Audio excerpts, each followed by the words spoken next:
Did Petrojam spend an extra $400 million on insurance brokering services by declaring the tender process as invalid? And is the company giving preferential treatment to a particular insurance broker?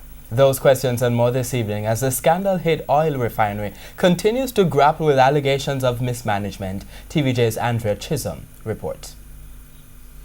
Documents received by TVJ News show that Marathon insurance brokers would charge Petrojam roughly $2.9 million from April 2017 to April 2019. Their competitor, Fraser Fontaine Kong FFK, was charging roughly $4.5 million. That's a difference of almost 422 million Jamaican dollars over the 2-year period. But even though Marathon's cost was far cheaper for the same services, they were not selected to be Petrojam's insurance broker. Instead, in June last year, they received a letter from Petrojam stating, "We wish to thank you for your detailed proposal. However, we have decided to annul the exercise."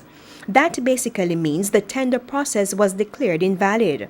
So Marathon Insurance Brokers has sought the intervention of the Office of the Contractor General, the Auditor General, and the Prime Minister, claiming unfair and wrongful treatment of their proposal. And the million-dollar question, did Petrojam spend an extra $400 million of taxpayers' money by selecting FFK as the insurance broker?